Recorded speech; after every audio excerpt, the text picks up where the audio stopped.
नाज़रीन, जो पानी कभी दूध जैसा साफ था, आज जहर बनकर वापस आ रहा है। श्रीनगर में इसका रास्ता दो हिस्सों में तकसीम हुआ है। एक हिस्सा वेटलैंड की तरफ और दूसरा आलोची बाग और बटमालू से होता हुआ जहलिम में। श्रीनगर में दाखिल होने तक इसका पानी इंसानी इस्तेमाल के लिए लायक ही नहीं रहता। दूध गंगा की बचावट का फैसला अब सरकार और आवाम दोनों के हाथ में है। सवाल सिर्फ ये है कि क्या हम इस नदी को दोबारा दूध की गंगा बनाने की कोशिश करेंगे या इसे हमारी बेपरवाही की निशानी बनने देंगे।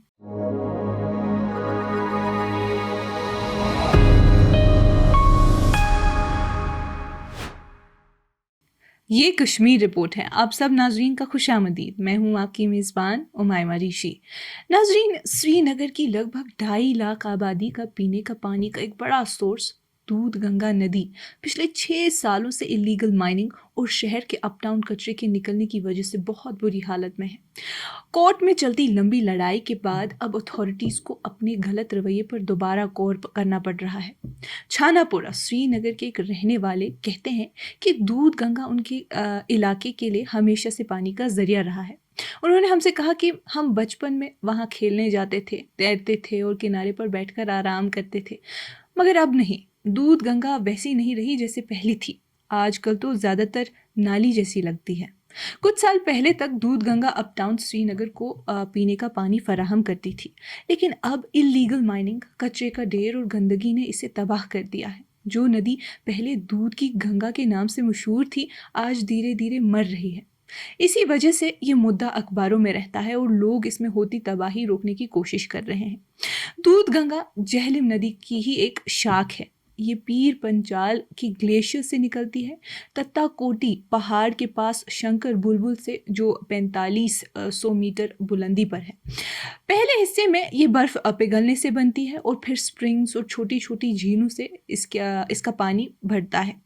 ये बडगाम और पुलवामा की खूबसूरत वादियों से गुजरती है। लगभग 45 किलोमीटर का सफ़र करके श्रीनगर पहुंचती है। अक्सर इसका पानी इतना साफ और सफ़ेद दिखता था कि दूध जैसा लगता था, इसलिए इसको दूध गंगा कहा जाता था। इसके किनारे हमेशा से नेचर लवर्स, हाइकर्स और मछली पकड़ने वालों की पसंदीदा जगह रही है। श्रीनगर में इसका रास्ता दो हिस्सों में तकसीम हुआ है। एक हिस्सा वेटलैंड की तरफ और दूसरा आलोची बाग और बटमालू से होता हुआ जहलिम में। आखिरी 30 सालों में बटमालू की नहर निकलकर कंक्रीट और बिल्डिंग्स के नीचे दबा दी गई। 2014 के फ्लड्स में यही रास्ता पानी के बढ़ने की वजह बना और बटमालू से कमरवारी तक सारा इलाका डूब गया। जामिया मिलिया के रिसर्चर्स हारून साजिद और मोहम्मद इकबाल की एक जॉइंट रिसर्च के मुताबिक दूध गंगा वाटरशेड 600 स्क्वायर किलोमीटर पर फैला हुआ है। 2012 की उनकी study impact of urbanisation on land use और land cover of Doodh Ganga watershed of Kashmir valley India कहती है कि 1991 से 2010 तक इस बेल्ट में ज़बरदस्त अर्बनाइजेशन हुई।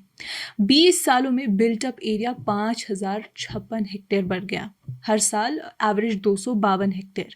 प्लांटेशन एरिया भी 1103 हेक्टेयर बढ़ा, लेकिन एग्रीकल्चर एरिया 3241 हेक्टेयर कम हो गया। Pasture 2665 hectare, scrub land 2060 hectare, forest 847 hectare और वाटर बॉडीज 646 हेक्टेयर घट गए। स्टडी के मुताबिक लैंड यूज चेंज की स्पीड 20 सालों में 15.2% रही, यानी हर साल 0.76% लैंड यूज बदल रहा था। स्टडी ये भी दिखाती है कि वाटरशेड के नीचे वाले हिस्से में खेती की ज़मीन तेज़ी से कम हुई, जिसकी वजह से ऊपर के इलाकों में जंगल काटने जैसे चेंजेस भी हुए। नीचे के इलाकों में आबादी 20 सालों में 1 लाख से बढ़कर 26 लाख तक पहुंच गई, यानी 153% का इजाफा। नदी को दोनों तरफ से दो बड़े प्रॉब्लम्स का सामना है। ऊपर के इलाकों में ज़्यादा माइनिंग की वजह से इसका नेचुरल कोर्स खतरे में है। नीचे आते ही लोग इसको सीधा कचरे और सीवेज की नाली बना देते हैं। कई गांव ब्रनवार से लेकर क्रालपोरा तक, सुरसियार, क्रालवरी, सोगाम, चाडोरा, हांजीगुंड, वथोरा वगैरह जैसे गांव, सब का सॉलिड और लिक्विड वेस्ट दूध गंगा में गिरा दिया जाता है।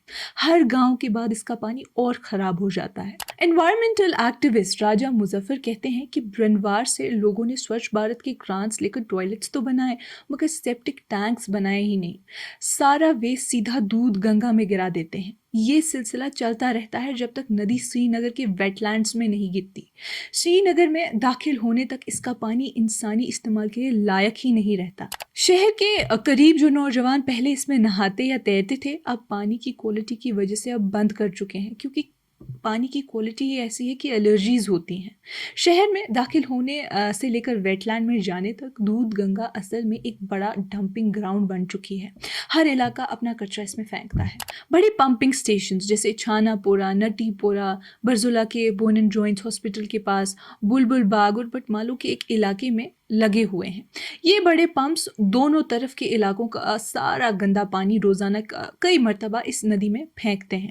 अफसोस की बात यह है कि इन्हें डी वाटरिंग पंपिंग स्टेशंस कहा जाता है।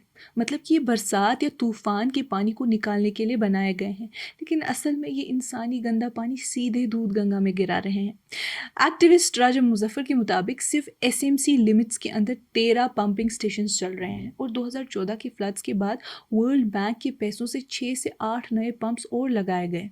ये सब तब हो रहा है जब इन्हीं इलाकों के लोग इन पानी पर डिपेंड करते हैं।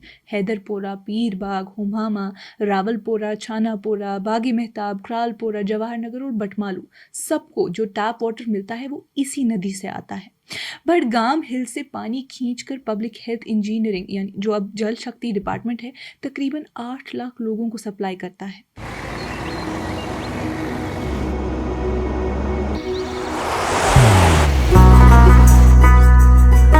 मोहब्बत वही जो दिल से हो, इबादत वही जो दिल से हो, दुआ वही जो दिल से निकल आए, बात वही जो दिल से कही जाए, दोस्त वही पक्का जो दिल से साथ निभाए, रिश्ता वही बेजोड़ जो दिल से जोड़ा जाए। दिल से ही तो होते हैं इरादे चट्टान से, दिल से ही तो बनते हैं घर खाली मकान से। दिल से बनी हर चीज पुश्तों तक चलती है, इसलिए खैबर सीमेंट का जर्रा जर्रा दिल से बना है, ताकि आप जो कुछ भी बनाएं दिल से बनाएं। खैबर सीमेंट, दिल से बनाओ। इस गिनती में शहर के किनारे पर बसने वाले बहुत से गांव शामिल ही नहीं हैं, जो डायरेक्टली या इनडायरेक्टली इसी नदी के पानी पर रहते हैं। तकरीबन 50 साल पहले पीएचई डिपार्टमेंट ने क्रालपोरा में एक पानी का ट्रीटमेंट प्लांट बनाया था। बाद में उसमें 3 और यूनिट्स ऐड किए गए। इसी प्लांट में पानी ट्रीट करके फिर लोगों तक भेजा जाता है। स्कॉस्ट शहर Kashmir university of agriculture sciences and technology के रिसर्चर शकील अहमद डार एस.ए. मीर और उनके साथियों की एक study assessment of special variation in water quality of Doodh Ganga stream in Kashmir Himalaya कहती है कि ज़्यादा पोल्यूशन ने दूध गंगा को बहुत नुकसान पहुंचाया है। स्टडी में पानी के सैंपल्स का एनालिसिस दिखाता है कि दूध गंगा के अपर रीचेस से नीचे आते आते उसके फिजिको केमिकल प्रॉपर्टीज बदल जाते हैं। मिडिल और लोअर रीचेस में न्यूट्रिएंट्स का लोड बहुत बढ़ गया है। इसकी वजह है खेती और डोमेस्टिक वेस्ट का डिस्चार्ज, ज़्यादा सैंड एक्सकवेशन की वजह से किनारों का काटना, अर्बनाइजेशन का बढ़ना और नदी के किनारे कमर्शियल कंस्ट्रक्शन। स्टडी ने यह भी पॉइंट आउट किया है कि लैंड यूज और लैंड कवर LULC की चेंजेस, जैसे कैचमेंट एरिया को बिल्टअप में तब्दील करना और वाटर बॉडीज का छोटा होता जाना पोल्यूशन लोड और बढ़ाता है। सबसे ज़्यादा हैरानी की बात यह है कि अभी कुछ वक्त पहले एक क्वासी जुडिशियल बॉडी के ऑर्डर्स पर पानी का फ्रेश एनालिसिस हुआ। उसने ये दिखाया कि दूध गंगा का पानी इंसानी इस्तेमाल के लायक ही नहीं रहा और सबसे बुरी क्वालिटी उन 2 जगह पर मिली जहां से टैप वाटर स्कीम के लिए पानी उठाया जाता है, अपर चाडोरा और क्रालपोरा। वहां के सैंपल्स ने दिखाया कि क्वालिटी बहुत ही ज़्यादा खराब है। नाज़रीन, श्रीनगर तेज़ रफ्तार से बढ़ रहा है और हुकूमत ने कोई ऑल्टरनेटिव सिस्टम ही नहीं दिया। इस वजह से पूरा सीवेज सिस्टम सीधा दूध गंगा में फेंका जाता है। ये नदी अब ख़त्म होने के करीब है, उसकी चौड़ाई कम हो रही है, बिल्कुल वैसे ही जैसे बटमालू के कोर्स में हुआ था। अब तो हुकूमत खुद भी नदी में दखल दे रही है। बोन एंड जॉइंट्स हॉस्पिटल के नए ब्लॉक के सामने वाली रोड को बढ़ाया जा रहा है। रोड के किनारे अब नदी के बीच तक पहुंच गए हैं, मगर इस पर किसी ने आवाज़ नहीं उठाई। दूध गंगा की चौड़ाई कम होने की सबसे बड़ी वजह है इलीगल रिवरबेड माइनिंग और किनारे पर की गई कब्जा साजी।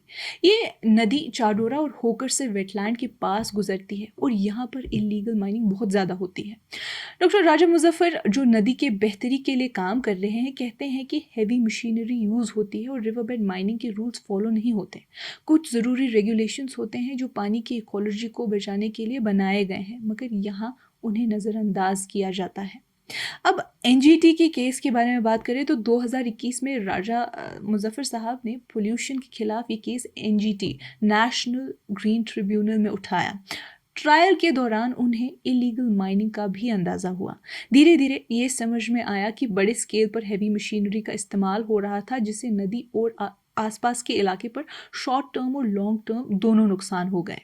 जब ट्रायल आगे बढ़ा तो कई छुपी बातें सामने आई। 1 साल बाद एनजीटी ने जम्मू और कश्मीर सरकार पर 3 करोड़ का जुर्माना लगाया। दूसरी दफ़ा 35 करोड़ रुपए का पेनल्टी लगाया गया और जब सरकारी इदारे अपने वादों पर खरे नहीं उतरे तो तीसरी दफ़ा 42 करोड़ का जुर्माना और लगाया गया।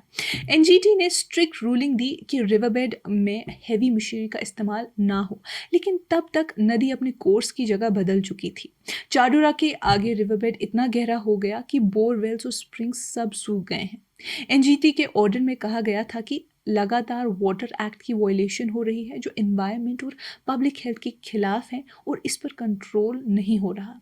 इसलिए एक 5 मेंबर जॉइंट कमेटी बनाने का हुक्म दिया गया जिसमें पीसीबी, जेकेपीसीबी, श्रीनगर और बडगाम के डिप्टी कमिश्नर्स और जम्मू और कश्मीर के अर्बन लोकल बॉडीज़ के डायरेक्टर शामिल किए गए। नदी इतनी अब्यूज़ हो चुकी है कि इस पर कई पुलिस केसेस भी दर्ज हो चुके हैं।